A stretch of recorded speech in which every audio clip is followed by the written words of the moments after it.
सभी राष्ट्रवादी बहनों भाइयों तथा नौजवान साथियों का सारांश के मंच पर स्वागत है, वंदन है, अभिनंदन है। दोस्तों, आपसे गुजारिश है कि मेहरबानी करके इस चैनल को सब्सक्राइब ज़रूर कर लीजिएगा तथा इस वीडियो को लाइक करना और शेयर करना हरगिज़ मत भूलिएगा।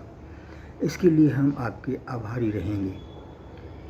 दोस्तों, ये वीडियो लॉर्ड मैकाले के नाम समर्पित है तथा इसके विषय हैं आप,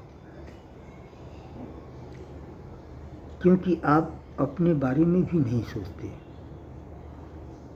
आप स्वाध्याय नहीं करते, बल्कि पूरी दुनिया को देखा जाए तो हर राष्ट्र अपने भौगोलिक सरहदों के अलावा अपने धर्म और संस्कृति से जाना और पहचाना जाता है। जैसे यूरोपीय देशों में ईसाईयत, अरब में इस्लाम, एशिया के विभिन्न देशों में विभिन्न वहाँ की सभ्यता और वहाँ की संस्कृति है। ये खास पहचान होती है। इस देश में भी ये जैन, बौद्ध, सिख, मुस्लिम तथा ईसाई हैं। ये सब के सब अपने धर्म के प्रति पूरी निष्ठा से समर्पित हैं।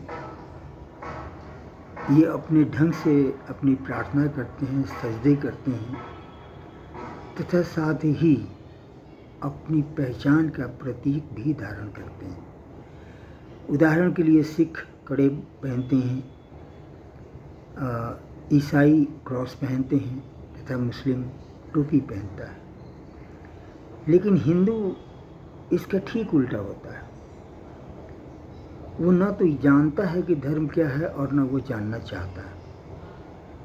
धर्म के संबंधित किसी भी बात, किसी भी विषय से के प्रति उसके अंदर आसक्ति का अभाव की बात नहीं है, बल्कि उसके अंदर विरक्ति होती है।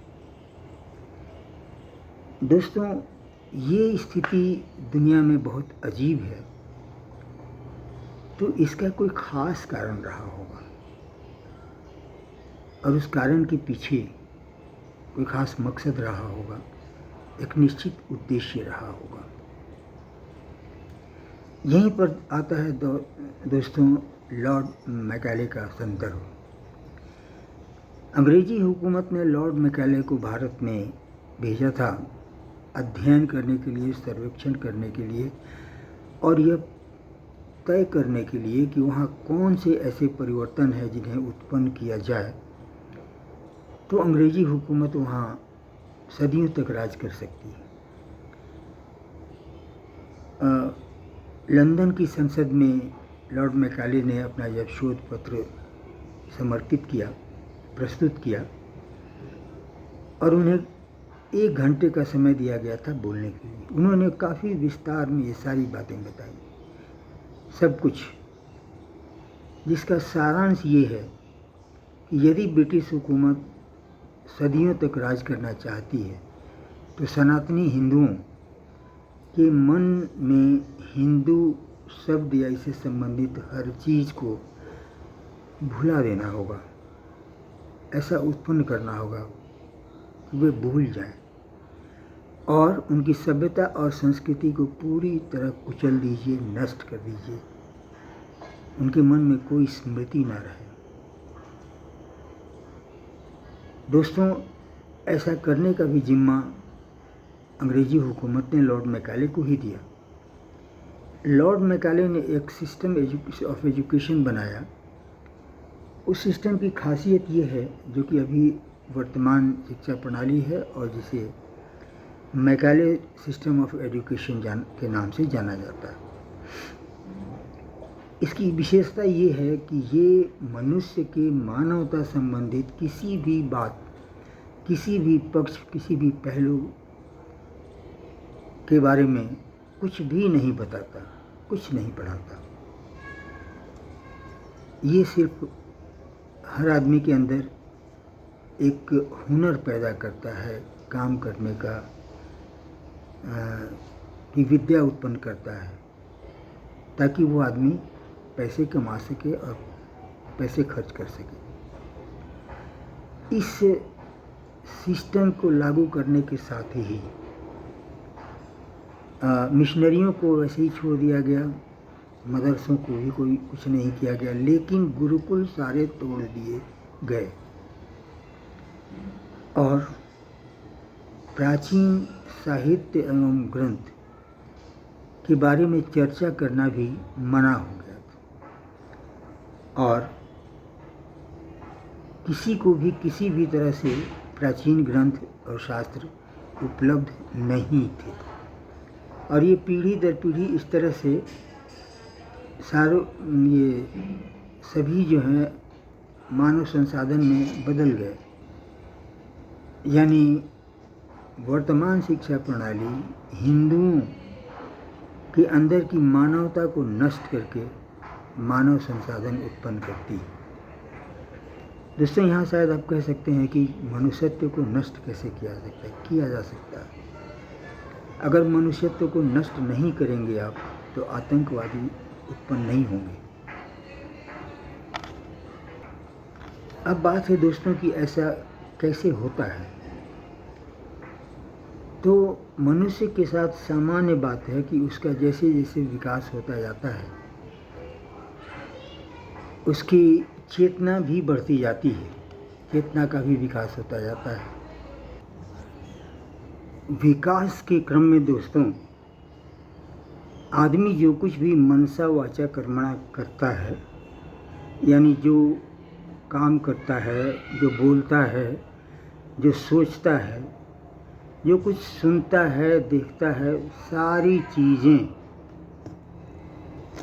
सारी सूचनाएं उसके मन के अंदर काफ़ी गहराई में एक अंतर्मन होता है और उस अंतर्मन में ये सारा कुछ, सारे विचार, वो सिर्फ विचार ग्रहण करता है, ये सारे विचार उसके अंदर जमा हो जाते हैं। हो सकता है आपको 2 दिन या 3 दिन या 5 दिन पहले या 10 दिन पहले की कोई बात याद न हो, लेकिन उस दिन आपने जो कुछ भी किया था उसका सारा कुछ उस अंतर्मन में संग्रहित रहता है, जमा रहता है। इस अंतर्मन को या अंतःकरण को दिव्य अस्तित्व होता है, यह एक दिव्य मन होता है, यह एक दिव्य शरीर होता है। ये प्राप्त सूचनाओं से आपके मन के अंदर एक विश्वास उत्पन्न करता है तथा एक मानसिकता बनाता है और कोई भी आदमी अपने विश्वास से अलग तथा मानसिकता से, अपने विश्वास से ज़्यादा तथा मानसिकता से अलग जा ही नहीं सकता। यही कारण है दोस्तों कि हर आदमी अपने उस दुनिया में मस्त है उन सब चीज़ों के साथ जिससे उसका पहला वास्ता बचपन से लेकर बड़े होने तक रहा है। उसी दुनिया में दिन भर 24 घंटे रहना, व्यवहार करना, कार्य करना, सुनना, भोगना, सब कुछ करता है उसी में। जरा सा भी उसको बदलने की इच्छा नहीं होती उसे, बल्कि जरा सा भी उससे अलग जाने की इच्छा नहीं होती।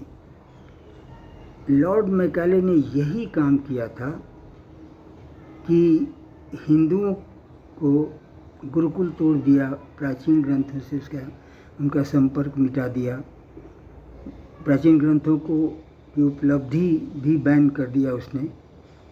यानी हिंदू धर्म, हिंदू सनातन धर्म के सभ्यता, संस्कृति और धर्म का कोई ट्रेस आदमी के दिमाग में जाना बंद कर दिया। और यही कारण है कि हम और आप तथा हिंदुस्तान के सभी हिंदू धर्म को न जानते हैं और न जानना चाहते हैं, क्योंकि वो अपनी परिस्थिति को या अपने आप को यथा स्थिति बनाए रखना चाहते हैं।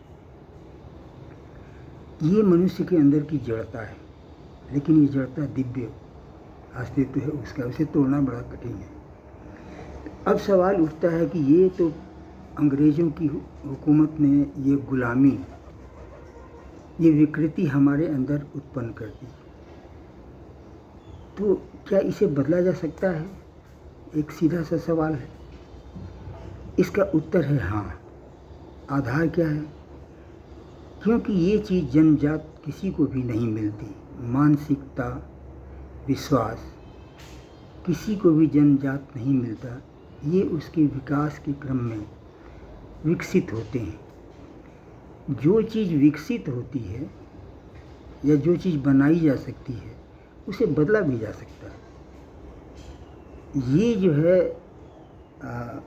आध्यात्म का अकाट्य सत्य है तथा विज्ञान की बुनियादी बात है कि जिस चीज़ को उत्पन्न किया जाता है उसे परिवर्तित भी किया जा सकता है। जिस तरह से मैकाले साहब ने सभी हिंदुत्व को अलग करके और उन्होंने मानव संसाधन उत्पन्न कराए, आज फिर मानव संसाधन उस धर्म के बारे में सुनकर, जानकर, देखकर, लोगों से बात करके, अध्ययन करके अपने आप में सुधार ला सकता है और अपने आसपास के लोगों को भी इससे परिचित करा सकता है। कठिनाई ज़रूर है, काम कठिन है, लेकिन हर समय दुनिया में कुछ लोग होते हैं जो इस परिवर्तन की शुरुआत करते हैं, पहल करते हैं और ये परिवर्तन होने लगता है। दोस्तों, इसके साथ एक और बात आप सभी की जानकारी के लिए अनिवार्य है कि इस देश में मुख्य रूप से हिंदू, मुस्लिम और ईसाई 3 हैं। इसमें से 2 आप पर हुकूमत कर चुके हैं। हालांकि उनसे इनका कोई संबंध नहीं है, लेकिन मजहब के कारण ये अपने आप को उसी के प्रतिनिधि मानते हैं। यही तो वजह है कि सभी मंदिरों पर इनका कब्जा है। ये कौन होते हैं? इनका तो कुछ भी नहीं है। हमारा तो जो कुछ भी शुरू से है, लेकिन इनका कुछ भी नहीं है, फिर भी इनका दावा है। तो ये दोनों हम पर हुकूमत कर चुके हैं, इसलिए ये सोचना और इस बात के लिए संघर्ष करना बहुत ही स्वाभाविक है कि उनकी हुकूमत फिर से हमारे ऊपर काबिज हो जाए। इसलिए दोस्तों, वर्तमान समय राष्ट्रवादी हिंदुओं के लिए आखिरी अवसर है जिसमें कुछ काम कीजिए, अपने अंदर आत्मबोध और शत्रुबोध उत्पन्न कीजिए। एक और बात सीख लीजिए, जान लीजिए कि अकेले मनुष्य की शक्ति जितनी भी रहती हो, उससे कई गुना ज़्यादा होती है भीड़ की, समूह की। इसलिए समूह के संगठन बनाइए।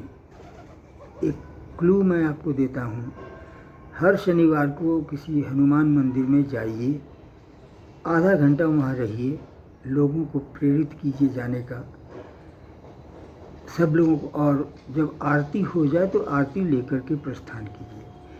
ये भीड़ धीरे धीरे धीरे धीरे धीरे धीरे बढ़ती जाएगी, आपकी ताकत भी बढ़ती जाएगी। यहाँ मैं किसी तरह की हिंसा करने की बात ही नहीं कर रहा हूँ। मैं कह रहा हूँ कि आप अपने आत्म को पहचानिए, अपनी शक्ति को विकसित कीजिए, अपने शत्रु को पहचानिए जो आपके चारों तरफ हैं, और अपने लक्ष्य के प्रति अर्जुन की तरह केंद्रित होइए। जय श्री राम।